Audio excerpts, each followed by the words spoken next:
আপনি কি কখনো ভেবেছেন আপনার জীবনের সব ঘটনা কি কেবলই কাকতালীয়? যেমন হঠাৎ কাউকে মনে পড়ল আর সে ফোন করল, অথবা আপনি কিছু নিয়ে দুশ্চিন্তা করছেন আর সেটাই সত্যি হয়ে গেল। এটা কি নিছক সম্ভাবনা, নাকি এর পেছনে কাজ করে এক অদৃশ্য শক্তি? উইলিয়াম ওয়াকার অ্যাটকিনসনের এই বই the law of attraction and practical mental influence আমাদের জানায়, আমরা যেমন ভাবি তেমনই আমাদের বাস্তবতা তৈরি হয়। আমাদের মনের চিন্তা শুধুই শব্দ বা ধারণা নয়, এগুলো শক্তিশালী কম্পন যা ছড়িয়ে পড়ে আশপাশে এবং আবার ফিরে আসে বাস্তবতার রূপে। এই বই আমাদের শেখায় আপনি কিভাবে আপনার চিন্তা ও মানসিক শক্তিকে এমনভাবে নিয়ন্ত্রণ করতে পারেন যাতে আপনি আকর্ষণ করতে পারেন আপনার কাঙ্ক্ষিত জীবন। আজকের এই পর্বে আমরা জানব 15টি অধ্যায়ের মাধ্যমে সেই রহস্যময় শক্তির পথ যা আপনার জীবনের দিশা বদলে দিতে পারে। অধ্যায় 1, চিন্তার কম্পনের রহস্য। সন্ধ্যা নেমেছে। গায়ের এক কোণে বসে আছে এক যুবক, নাম তার রমেন। চোখে হতাশা, হাতে পুরনো একটি চিঠি। চাকরির জন্য আবেদন করেছিল, বাতিল হয়েছে। এটা তার 17তম ব্যর্থতা। সে মনে মনে বলে, দেখেছিস, আমার ভাগ্যে কিছুই নেই, হয়তো আমি কোনোদিন কিছুই পারব না। ঠিক সেই মুহূর্তে এক অচেনা বৃদ্ধ তার পাশে এসে বসল। চুপ করে বসে রমেনের মুখের দিকে তাকিয়ে সে বলল, তুমি জানো, তোমার মনের প্রতিটি চিন্তা আসলে একটা কণ্ঠস্বর যা মহাবিশ্ব শুনছে। রমেন অবাক। কি বলতে চায় এই মানুষটা? বৃদ্ধ বলল, তোমার এই আমি পারি না এই কথাটাই ইউনিভার্স শুনছে আর সেটা সত্যি করে ফেলছে। এখন তুমি ভাবো, যদি প্রতিদিন তুমি বলো, আমি পারবো, আমি যোগ্য, আমি প্রস্তুত, তাহলে। রমেন সেই রাতে বাড়ি ফিরে এসে আয়নার সামনে দাঁড়িয়ে নিজেকে বলল, আমি পারবো। প্রথমে কেমন যেন মিথ্যে মনে হলো, কিন্তু দিন দিন তার মনে যেন এক শক্তি জাগতে লাগলো। এই অধ্যায়ে আমরা শিখি, চিন্তা হলো এক ধরনের কম্পন, এক ধরনের অদৃশ্য শক্তি যা ইউনিভার্সের ভিতরে ঢেউ তোলে। আপনি যা ভাবেন, ইউনিভার্স ঠিক সেটাই ফেরত দেয়। যদি আপনি নিজেকে তুচ্ছ ভাবেন, বিশ্ব আপনাকে তুচ্ছ করে। আর যদি ভাবেন আমি মহামূল্যবান, তবে গোটা বিশ্ব সেই মূল্য দেবে। অধ্যায় 2, আকর্ষণের গোপন সূত্র। একদিন অফিস থেকে ফিরে স্নেহা বসল জানালার ধারে। তার চাকরি নেই, টাকাও ফুরিয়ে এসেছে। তবু সে জার্নালে লিখল, আমি এমন একটি চাকরি আকর্ষণ করছি যা আমার প্রতিভা চিনবে, আমাকে সম্মান দেবে এবং যা আমার জীবনের অর্থ তৈরি করবে। সে শুধু লিখে থেমে থাকেনি, প্রতিদিন সকালে উঠে মনে মনে সেই চাকরি অনুভব করত। যেন বসে আছে সেই অফিসে, সহকর্মীরা প্রশংসা করছে, বেতন আসছে, স্বাধীনতা মিলছে। চারপাশে অনেকে বলেছিল, পাগল হয়ে গেছ। কিন্তু ইউনিভার্স চুপচাপ ছিল আর কাজ করছিল। ঠিক 21 দিন পর এক পুরনো পরিচিতের মাধ্যমে একটা ফোন এল। এক কোম্পানি তার পুরনো প্রেজেন্টেশন দেখে আগ্রহ প্রকাশ করেছে, আর স্নেহা সেই স্বপ্নের চাকরি পেয়ে গেল। এই অধ্যায়ে আমরা বুঝি, আপনার ভাবনাগুলো যদি সজীব হয়, আবেগ দিয়ে করা হয়, তাহলে ইউনিভার্স তা ফিরিয়ে দেয় বাস্তবতার রূপে। এটি ল অফ অ্যাট্রাকশনের গোপন রহস্য। আপনি যদি অনুভব করতে পারেন যেন সেটা আগে থেকেই আপনার হয়ে গেছে, ইউনিভার্স বলে, তোমার ইচ্ছা পূরণ হলো। অধ্যায় 3, ফোকাস, ভাবনার কনসেন্ট্রেটেড পাওয়ার। একজন শিল্পী, যিনি রোজ তার স্কেচবুকে আঁকতেন এক রাজকীয় গ্যালারি যেখানে তার ছবিগুলো ঝুলছে। তার ঘরে তখন একটা টেবিল ছাড়া কিছুই ছিল না, কিন্তু তার চোখে ছিল এক অদৃশ্য জগৎ।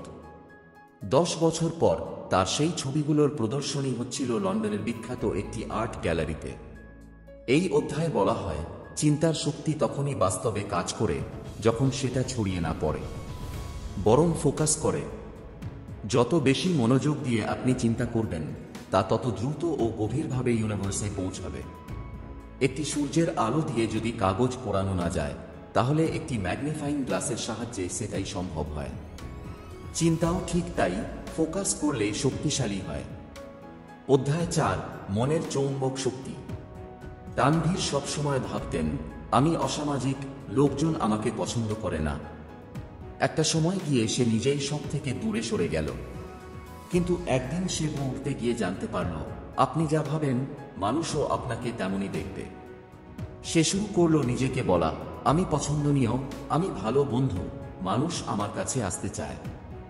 প্রথমে মিথ্যে মনে হলেও সময় গড়াতেই আশ্চর্য ঘটনা ঘটতে থাকল। আগে যে মানুষগুলো তাকে এড়িয়ে চলত তারাই এখন কথা বলছে, পাশে বসছে। এই অধ্যায়ে আমরা বুঝি মনের চৌম্বক শক্তি মানুষকে দূরে ঠেলতেও পারে, আবার টানতেও পারে। এটা শুধু কথা নয়, এটা হলো একদম বাস্তব। অধ্যায় 5, ভাবনার তরঙ্গ রেডিওর মতো শক্তিশালী। রিমা প্রতিদিন সকালবেলা চোখ বন্ধ করে তার ছোট বোনের কথা ভাবে, যে এখন বিদেশে। সে ভাবে, তুই ভালো আছিস, তোর কাজে সাফল্য আসুক, আমি তোকে ভালোবাসি। সেই বোন অনেক দূরে থেকেও প্রতিদিন যেন একটা আশ্চর্য শান্তি অনুভব করে। হঠাৎ একদিন ফোন করে বলে, দিদি জানো, তোকে না খুব মনে পড়ছে আজ। মনে হচ্ছে তুই আমার পাশে আছিস। ভাবনার তরঙ্গ রেডিওর মতো, এটা একবার ছড়িয়ে দিলে ঠিক জায়গায় পৌঁছায়। তাই আমরা যা ভাবি সেটা কেউ না কেউ অনুভব করে। এই অধ্যায়ে শেখানো হয় কিভাবে আপনি দূর থেকেও কারো মনে প্রভাব ফেলতে পারেন, তাকে ভালোবাসা, সাহস অথবা শান্তি পাঠাতে পারেন। অধ্যায় 6, ইচ্ছা শক্তির সংক্রমণ। সৃজন একটা বড় বিজনেস ডিলের জন্য যাচ্ছিল। তার ভিতরের ভয়, এই ক্লায়েন্ট কিছুতেই রাজি হবে না। তবে যাওয়ার আগে সে নিজের মনে জোরে জোরে বলল, আমি শক্তিশালী, আমি বিশ্বাসযোগ্য, আমি এই কাজের উপযুক্ত। অফিসে ঢোকার পর সে কিছু বলার আগেই ক্লায়েন্ট বলল, তোমার চোখে কিছু একটা আছে, আমি জানি তুমি ঠিক পারবে, আমি এই চুক্তি করছি। এই অধ্যায়ে শেখানো হয় আপনার ইচ্ছা শক্তি শুধু আপনাকেই নয়, অন্যদেরও প্রভাবিত করে। যদি আপনি নিজেকে বিশ্বাস করেন, অন্যরাও সেই বিশ্বাসে সংক্রমিত হবে। অধ্যায় 7, আত্মবিশ্বাসের প্রতিফলন। অনন্যা নিজের রূপ নিয়ে সবসময় কনফিউজ ছিল। নিজেকে ছোট মনে করত, কিন্তু একদিন সে ঠিক করল নিজেকে ভালোবাসবে। সে আয়নার সামনে দাঁড়িয়ে বলতো, আমি সুন্দর, আমি শক্তিশালী, আমি মূল্যবান। ধীরে ধীরে আশপাশের মানুষের দৃষ্টিভঙ্গি পাল্টাতে লাগলো। যেখানে আগে কেউ তাকাত না, এখন তার প্রশংসা করত। এই অধ্যায়ে বলা হয়, আপনি যেভাবে নিজেকে দেখেন, বিশ্ব আপনাকে সেভাবেই দেখে। আপনি যদি নিজের ভেতর পরিবর্তন আনেন, বাইরের জগৎ বাধ্য হয়ে তা প্রতিফলিত করে। অধ্যায় 8, মহাজাগতিক সংযোগ। ধ্যানে বসেছেন একজন যোগী। তার দেহে নড়াচড়া নেই, কিন্তু মন যেন মহাবিশ্বের সমস্ত শক্তির সঙ্গে যুক্ত হয়ে গেছে। সে যা চায় তা ইউনিভার্স আগে থেকেই বুঝে নেয়। এই অধ্যায়ে শেখানো হয়, আপনার চিন্তা যদি ইউনিভার্সের সঙ্গে মিলেমিশে যায়, তাহলে আকর্ষণ অটোমেটিক হয়ে যায়। তখন আর ভাবনা বলেও কিছু থাকে না, সবকিছু ঘটে নিজের নিয়মে। অধ্যায় 9, প্রশান্তির মধ্যেই সর্বোচ্চ আকর্ষণ। যে মন শান্ত, সেই মন সবচেয়ে শক্তিশালী। তৃষা যখন চাকরি খুঁজছিল, তার ভিতরে ছিল ভয়, দুশ্চিন্তা, তাড়াহুড়া। চাকরি মিলছিল না। একদিন সে ক্লান্ত হয়ে গিয়ে বলে, আমি ইউনিভার্সে বিশ্বাস রাখি, যেটা আমার জন্য ঠিক সেটা ঠিক সময়েই আসবে। তারপর সে শান্তভাবে জীবনযাপন শুরু করল।